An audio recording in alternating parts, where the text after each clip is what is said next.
सभी लोगों के बीच धातु का रूप लेकर आया हूँ, जो कि बहुत ही महत्वपूर्ण है। संस्कृत में अनुवाद बनाने के लिए सबसे पहले धातु की आवश्यकता होती है। तो पठ का मतलब होता है पढ़ना। पठ का मतलब होता है पढ़ना। पठ का मतलब होता है पठ का मतलब होता है पढ़ना।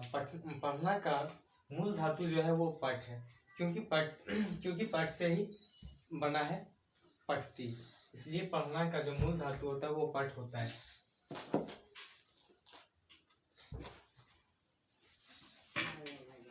गच्छ, गच्छ का मतलब होता है जाना। तो गच्छ ये जो धातु है ये गम से बना है। इसका मूल यदि पूछे कि गच्छ जो है किससे बना है, तो गच्छ का जो मूल धातु होता है वो गम होता है। गम से ही बना है गच्छ। गच्छ का मतलब होता है जाना। आगच्छ, आगच्छ का मतलब होता है आना।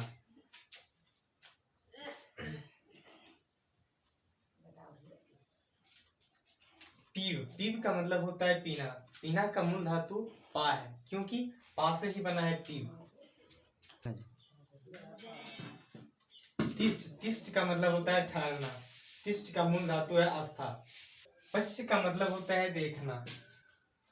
पश्य का मूल धातु दृश्य है। का मतलब होता है संबंध स्थापित करने के लिए, मेरा या मेरी। स्वसा का मतलब होता है बहन। ता का मतलब होता है भाई। मातृ का मतलब होता है माता।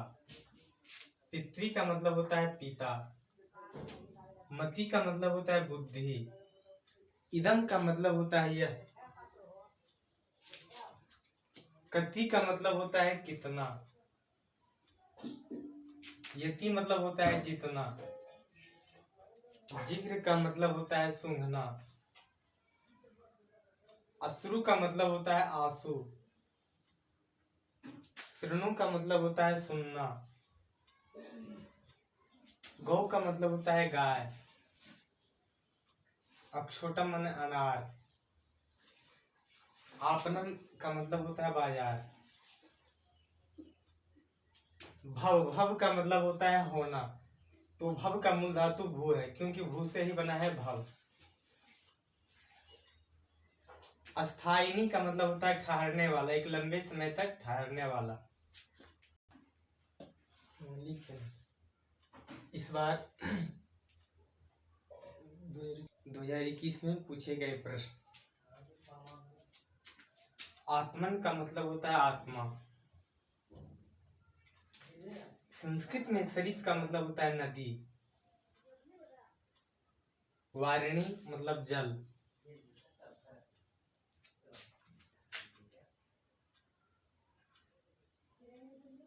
अग्रजा मतलब होता है बड़ा भाई। अनुजा मतलब छोटा भाई। ग्राम मतलब गांव।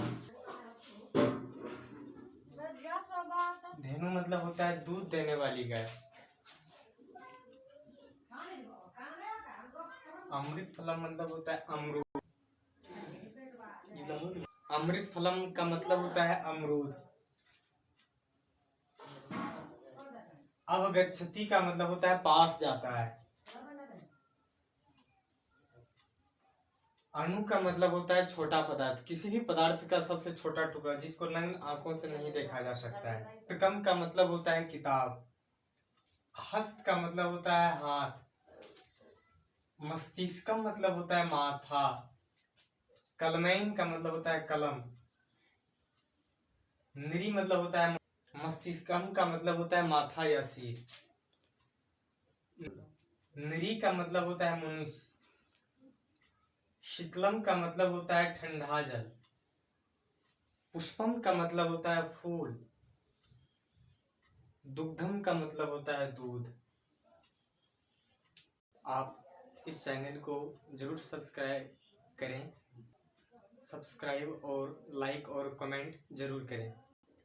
और मैं ऑब्जेक्टिव का क्वेश्चन 2022 बिहार बोर्ड के लिए बहुत ही महत्वपूर्ण ऑब्जेक्टिव क्वेश्चन आप सभी लोगों के बीच मैं लेकर आऊँगा।